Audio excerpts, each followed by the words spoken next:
first stop is St Michael's Flags in Angel Meadows. Today you can see a peaceful urban park, but it holds some clues to living conditions for the poor in 19th century Manchester. Most of the area which is now the park was once a burial ground. It was consecrated in 1787 and known as the New Burial Ground.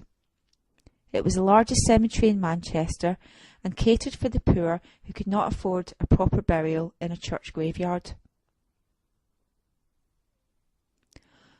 Bodies were disposed of in a large hole. There were no individual ceremonies or headstones to mark the graves. Coffins were piled indifferently on top of one another, and in the evening the pit was covered with planks and locked to deter vermin.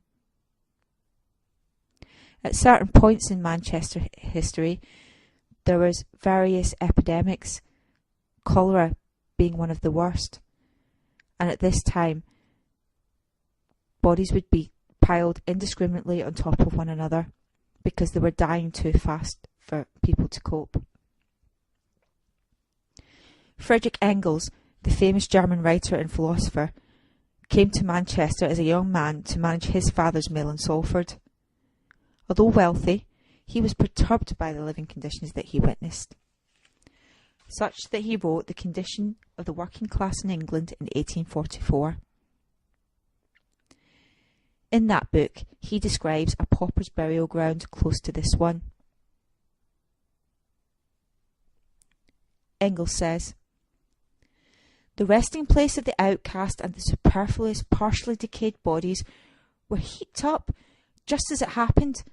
The piles were driven into newly made graves, so that the water oozed out of the swampy ground, pregnant with putrefying matter, and filled the neighbourhood with the most revolting and injurious gases." By 1816, this burial ground was full.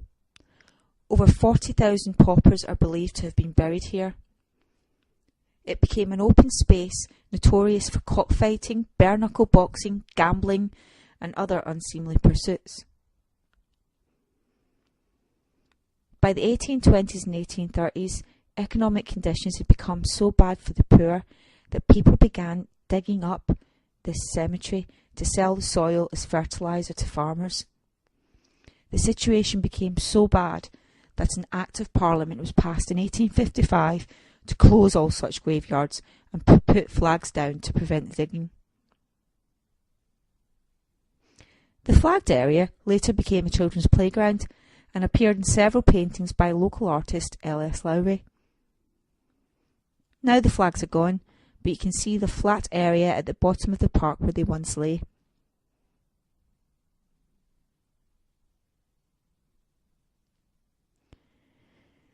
In the early 19th century, the area around the edge of today's park and the streets around it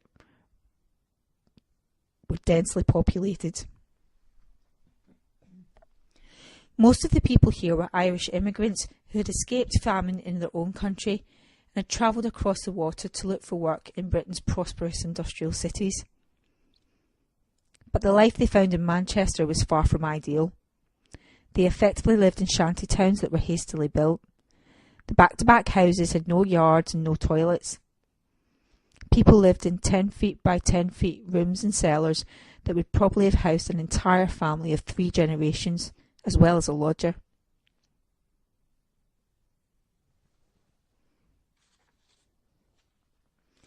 In this early period, reformers such as James K. Shuttleworth inspected the living conditions in Ancoats in 1831.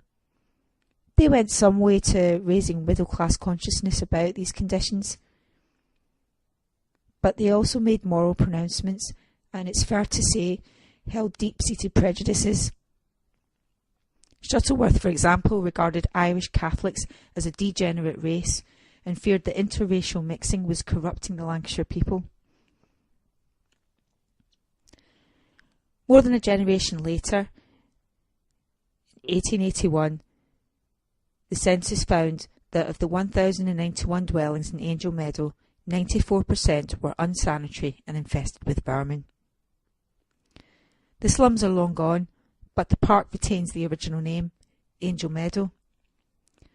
A group of volunteers, the Friends of Angel Meadow, have worked hard over recent years to improve the park as an open space, while at the same time remembering this history.